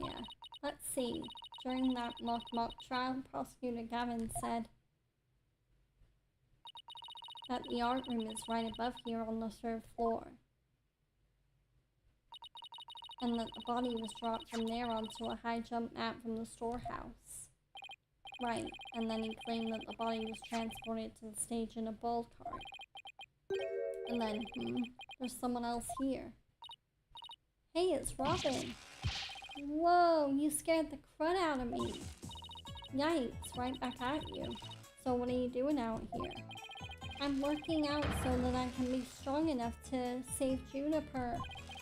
but I'm so worked up. My training brace is almost breaking at the seams. Oh right, the girl you like got arrested, so you're psyching yourself up to rescue her? Yes, because I'm the manliest of manly men. That's why I work out in my manly brace. Except that I hear some discord in that manliest of men's voice of yours. I don't mean to be rude, but can't you talk without shouting? Sorry, I'll try not to shout so much, if at all possible, that is. Which is not at all possible by the sound of it. So do you mind if I ask you some questions as Junie's lawyer? No problem, ask away, keep 'em coming, man. Ouch, my ears ache already. Okay, let's ask about Robin. Robin, could you tell me a little more about yourself? You want to know about me? I'm a second-rate member of the Fine Arts Club. The Fine Arts Club? Looks like broken pottery or plaster. Maybe this is the source of that noise we heard. There were supposedly 2 statues on the stage. I seem to recall hearing that a co-ed from the Fine Art Club had made them. 2 big banners and a pair of wicked statues. It's just an illustration, but it's not half bad. Wicked statues? Wait, are these supposed to be you and Mr. Right? Bingo, Fraulein. And they were so big and magnificent, too. What a terrible waste. Say, did you create those stage statues by any chance? You bet I did, both of them. Put my blood, sweat, and tears into those things, man. It must have been terrible seeing them all smashed up like that. Nah, I couldn't face Professor Cortica let something like that get me down. What do you mean? Professor Court was the Fine Arts Club advisor. She was all about truth and beauty, man. She always said the only good result is the truth.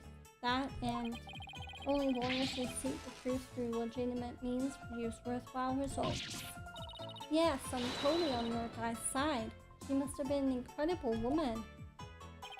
Yeesh, and you call me loud when I practice my course of steel. Okay, let's ask about the murder. Oh man, why'd I have to take the prosecutor course? I mean, how am I supposed to save Juniper if I'm studying to be a prosecutor? Don't worry, I'll clear Junie's name, you'll see. The 3 of us had a dream. We swore we'd make it happen together. Prosecutor, lawyer, judge, the 3 of us would hold fair and honest trials. Dark age of the law? Ha! We were gonna put a nail in its coffin, man. Wow, you guys swore to do that. But no, that stupid school rule had to ruin it. School rule? Which one? Anyone with a prior conviction, no matter how minor the offense, they won't be allowed to graduate from this stupid, holier-than-thou school. A tough legal academy with even tougher rules. Judy will never become a judge unless I can prove her innocence. And if I fail, 3 of them will never realize their dream. It's like someone put pressure on my pressure. Okay, so, let's present the Themis Herald.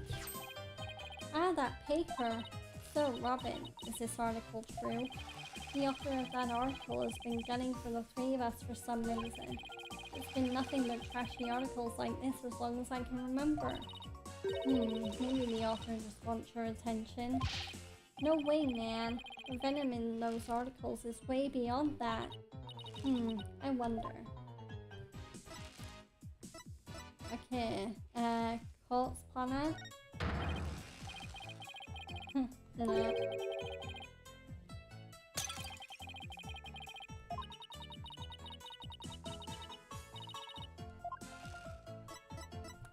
Stage costume.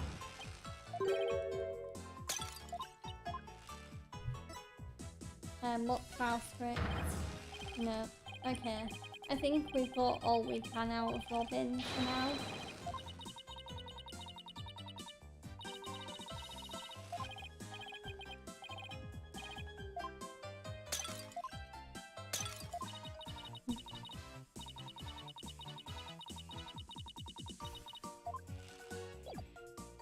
Okay, we're gonna move to the outdoor stage.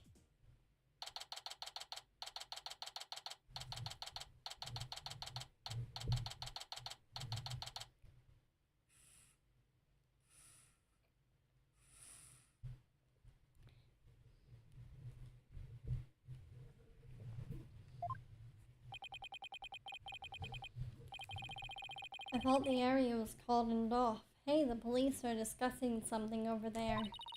Oh, I know. I'll just quietly sneak over for a listen. Here goes.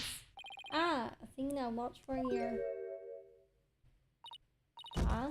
Eek! Ouch! Who put this stupid box here? Wait. Eek! Apollo, this box, there's... Well, what now? But there's someone or something inside. Don't let it be a snake. Don't let it be a snake. There we go.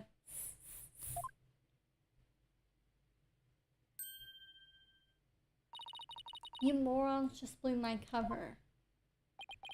What the? There really is someone inside.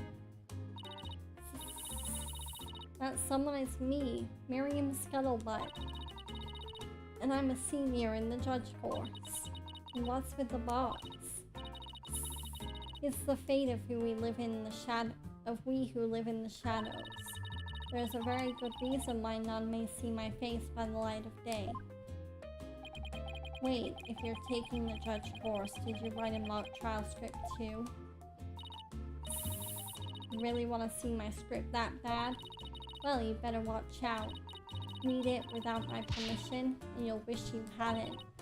Who cares? I'm sure it was rejected for a good reason. Okay, let's talk to Miriam about herself.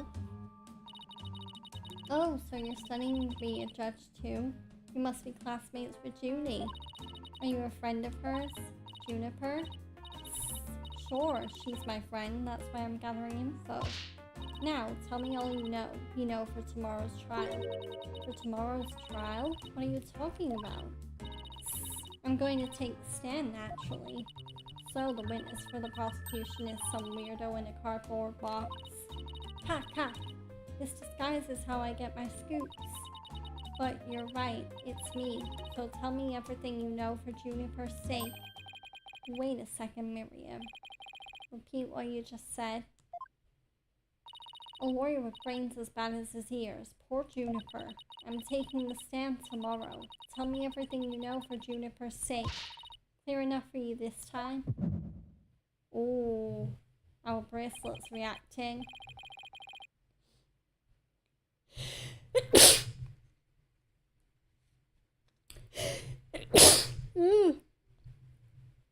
Bless me.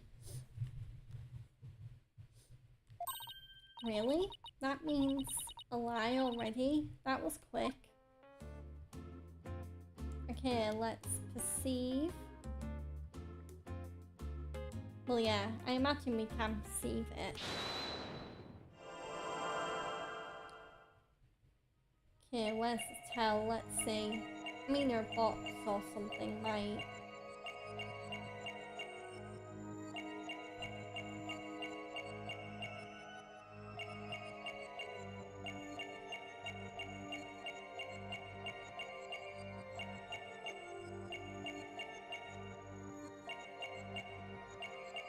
Okay, I think that's the tell. Her hands are tensing off. Gotcha!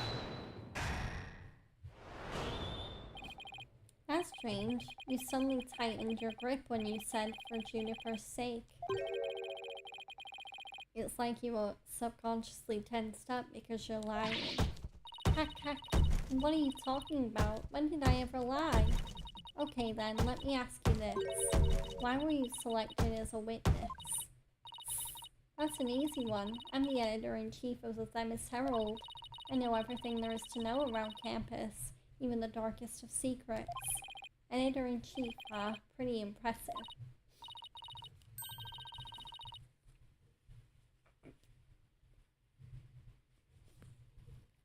Yeah, well, it's a lonely one-woman operation.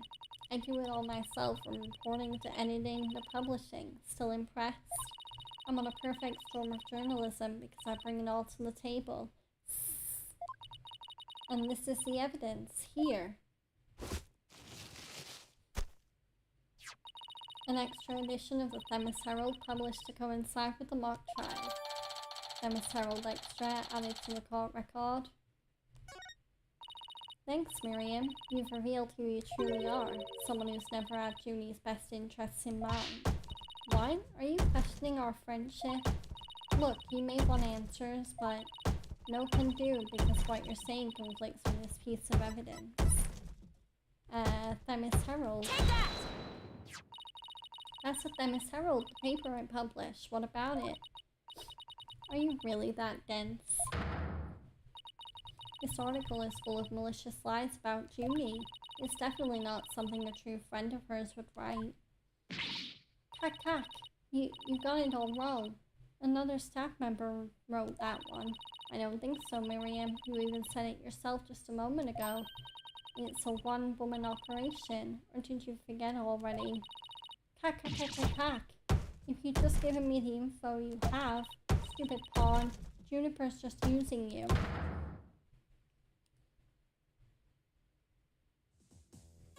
Okay, let's ask about herself. Now, I want the truth, Miriam. You hide in your box in order to collect gossip for your sleazy paper, isn't that right? You're not really friends with Juniper, are you?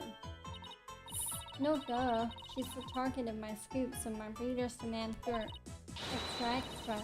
The dirty little secret of the squeaky clean student council president. Dirty little secret? Alright, what are you planning to say in court, huh? I'm a witness to her part in the crime.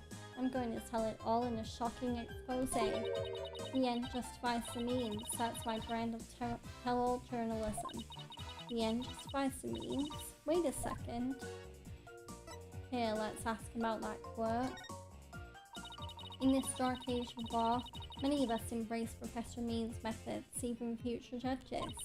I've even adopted an end justifies the means brand of journalism, which includes tape recorders secretly hidden all over our campus, secretly recording every last word without anyone being any the wiser.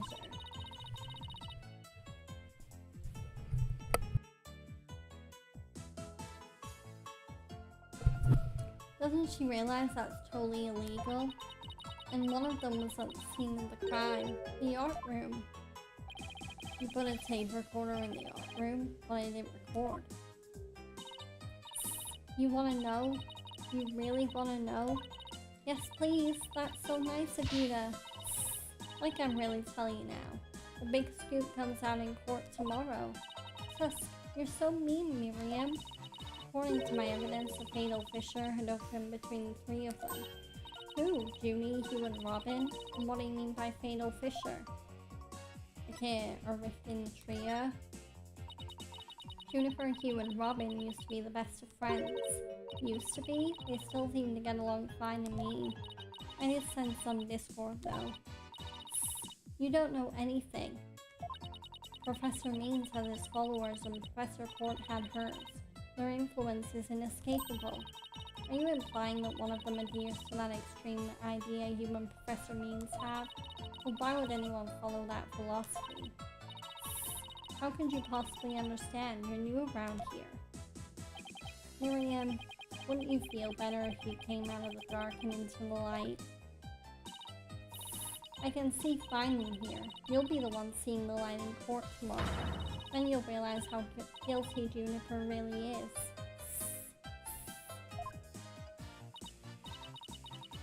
We're going to have to cross-examine her tomorrow, but I don't know where to start. Well, let's at least take care of whatever we can today. You're right, let's see what else we can find out. Okay. So, I am gonna wrap up the stream here though, because yeah, I think I'm doing the right thing ending by having a short stream today, because yeah, my cold symptoms are acting up again, and yeah, my voice is, I mean, it's not as hoarse as it has been on some streams. Like, I have been able to read throughout this whole stream, but I feel like if I continue, I will be pushing it a bit. So yeah, let's save. And yeah, the next time I play Ace Attorney, next Monday, I will be continuing with 10 About Academy. Okay, so let's So yeah, I did that, and now we're gonna quit the game. We're not gonna, well, no, I will save again just to make sure I did save. And there we go. Okay, so I'll put it on the end of stream scene. So if you are on YouTube and you enjoyed the stream, please feel free to like the stream, subscribe to my channel, turn your notifications on. Also, feel free to put in the comments what games you'd like to see me play in the future. I'm always open to game suggestions. I do have like plenty of ideas for games I want to play on stream, but I am also open to trying out new games on stream that I might not have thought of.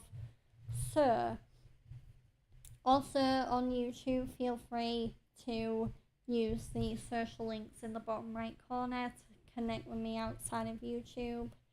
And if you're on Twitch, please show your support by hitting that follow button and turning your notifications on so you know when I go live, so you can watch more of my hopefully delightful streams. So yeah, if you're on YouTube, I am gonna wrap it up fairly sharpish today, because yeah, I don't want to ramble on too much and, you know, whack my voice out more than I need to. So yeah, I will be back on stream tomorrow with some Yakuza 3 Remastered. Though honestly, I'm thinking of maybe, like, because Yakuza 3 Remastered is okay, but it's not my favourite game in the Yakuza series. So, and with the fact that there's a Yakuza 3 remake coming out soon, which hopefully should be the more definitive version of the game, I am kind of considering maybe skipping to Yakuza 4. Because yeah, like playing 3 on stream has been okay, but it's such a old school dated game, like it's unbelievable. Yeah, so we'll see, but tomorrow, I mean, I might give Yakuza 3 Remastered like a couple more streams, and then if I still feel like, oh, I really don't feel like playing this game anymore, I'll just skip to Yakuza 4, because I don't want to start making a habit of doing what me and Fred do on Sundays sometimes, where we'll just play a game that we do not want to play. Anyway, so yeah, I will see you tomorrow at 4 PM for more Yakuza 3 Remastered. So yeah.